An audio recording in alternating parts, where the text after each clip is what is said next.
स्वतीर्थम मायापुरीषु च तथा मित्रपदम नाम ततः केदारमुत्तमम्। आस्था, श्रद्धा एवं सबसे प्राचीन सभ्यता का साक्षी है यह वाराणसी शहर। यहाँ कल कल बहती पवित्र गंगा नदी की धारा, जिसके समक्ष विद्यमान है यह ललिता घाट। मत्स्य पुराण में तीर्थों की चर्चा के अवसर पर ललिता तीर्थ का वर्णन हमें प्राप्त होता है। साथ ही साथ स्कंद पुराण के काशी खंड में भी जहां नव दुर्गा घाटों का वर्णन होता है, वहां भी ललिता घाट का नाम अंकित है। ततो ललिता तीर्थं गंगा केशव सन्निधौ तत्रास्ति ललिता देवी क्षेत्ररक्षाकरी परा। साच पूजा प्रयत्नेन सर्वसम्पत् समृद्धये ललिता पूजकानां च जातु विघ्नो न जायते। कृष्ण द्वितीयायां ललितां परिपूज्य वै नारी वा पुरुषो वापि लभते वाञ्छितं पदं। स्नात्वा च ललिता तीर्थे ललितां प्रणिपत्य वै लभेत् सर्वत्र लालित्यं। यद्वा तद्वानुलभ्य च लभेत् सर्वत्र लालित्यं। यद्वा तद्वानुलभ्य च। गंगा नदी के तट पर स्थित है ललिता तीर्थ, जहां क्षेत्र रक्षा करने वाली दुर्गा रूपी ललिता गौरी का निवास है, जिनकी सभी श्रद्धालु सर्व प्रकार संपत्ति लाभार्थ पूजा अर्चना करते हैं। इस घाट की सबसे विशेष बात यह है कि यहाँ शिव के साथ शक्ति के दर्शन भी श्रद्धालुओं को मिलते हैं। घाट के ऊपर गली में मां दुर्गा को समर्पित देवी ललिता का मंदिर विद्यमान है। साथ ही साथ यहाँ काष्ठ एवं ईंट से बना राजराजेश्वर मंदिर भी स्थापित है। भगवान शिव को समर्पित काशी में यह मंदिर नेपाल के पशुपति मंदिर का प्रतीक रूप है। वर्तमान में सुशोभित यह ललिता घाट पूर्व में 3 भागों में विभक्त था।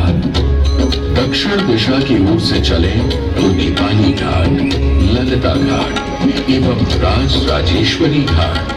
इनका उल्लेख सन 1921 में मोती चंद्र जी ने किया था, जहां नेपाली घाट एवं ललिता घाट के पक्के निर्माण का श्रेय नेपाल के महाराजा बहादुर शाह को जाता है, तो वहीं राजराजेश्वरी घाट के निर्माण का श्रेय सिद्धगिरी जी को जाता है।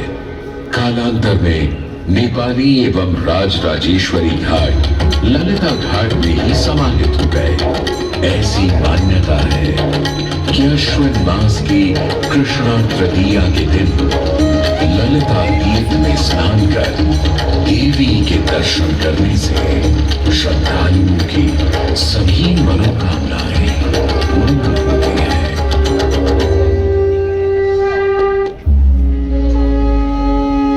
जगभूषण भूषितांगं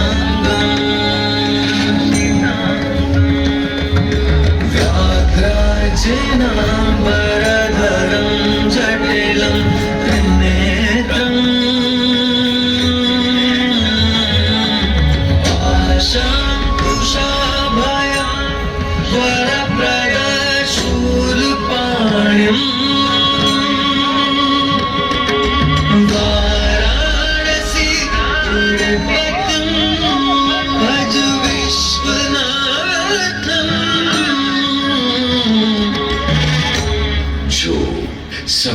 जीवों के स्वामी हैं, जो आभूषण के रूप में धारण करते हैं, जो बाघ की खाल को सुशोभित करते हैं। सूर्य, चंद्रमा और अग्नि उनके 3 नेत्र हैं तथा वो जटाधारी हैं, पाश, अंकुश और त्रिशूलधारी हैं।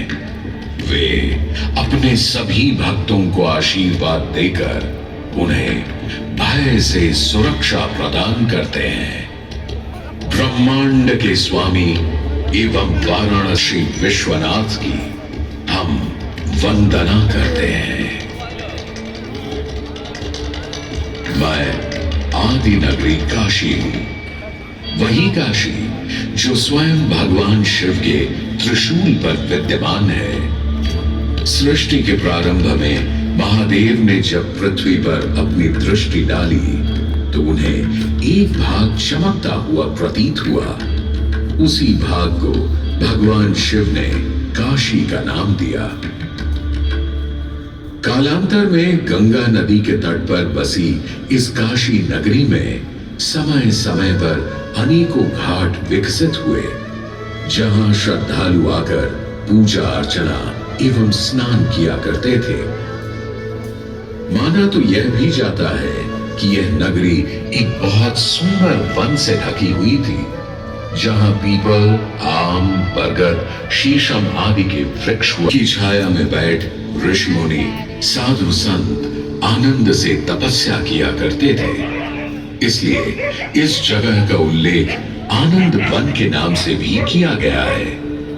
जितनी पुरानी काशी नगरी है, उतना ही पुराना यहाँ का काशी विश्वनाथ मंदिर भी है।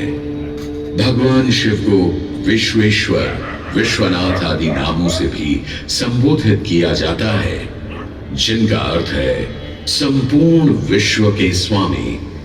किंवदंतियों की माने तो सृष्टि के आदि में जब भगवान शिव एवं मां पार्वती पृथ्वी का भ्रमण कर रहे थे, उन्हें यह स्थान बहुत प्रिय लगा। तब मां पार्वती को यहाँ कुछ समय अपने लिंग रूप में यहीं स्थापित हो गए। तभी से 12 ज्योतिर्लिंगों में इस मंदिर को विश्वेश्वर मंदिर के नाम से भी जाना जाने लगा, जहां भगवान शिव और माता पार्वती सदैव वास करते हैं। सदियों से इस पवित्र नगरी ने अनेक ऋषि मुनियों, तपस्वियों, धर्म गुरुओं आदि को अपनी ओर आकर्षित किया है। आदि शंकराचार्य एवं मंडन मिश्र ने इसी मंदिर के प्रांगण में बहुत समय व्यतीत किया। समय बदला, दौर बदला। भारत के स्वर्णिम काल पर विदेशी आक्रांताओं की नजर पड़ी, जिसे वे लूटने एवं सनातन संस्कृति को नष्ट करने के उद्देश्य से यहाँ आए। जब प्रथम बार गौरी ने आक्रमण किया, तब पृथ्वीराज चौहान ने उसे बुरी तरह पराजित किया था।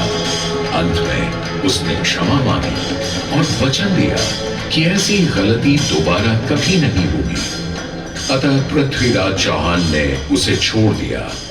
संभवतः यह एक दुर्भाग्यपूर्ण निर्णय था, क्योंकि अंततः गौरी ने पृथ्वीराज चौहान को धोखे से हराया। तत्पश्चात उनके साथ बहुत बुरा व्यवहार किया तथा उनकी दोनों आंखें भी निकाल दी। पृथ्वीराज की मृत्यु के उपरांत हिंदुओं का मनोबल कमजोर पड़ गया, जिसके परिणाम स्वरूप आतताइयों ने अन्य मंदिरों के साथ साथ विश्वनाथ मंदिर को भी क्षति पहुंचाई। यह ऐसा काला दौर था जिसके स्मरण करने मात्र से आंखें नम पड़ जाती हैं। परंतु समय सदा एक सा नहीं रहता और दुख के ये बादल भी सुख में बदलने वाले थे। एक धार्मिक सम्मेलन में राजा टोडरमल की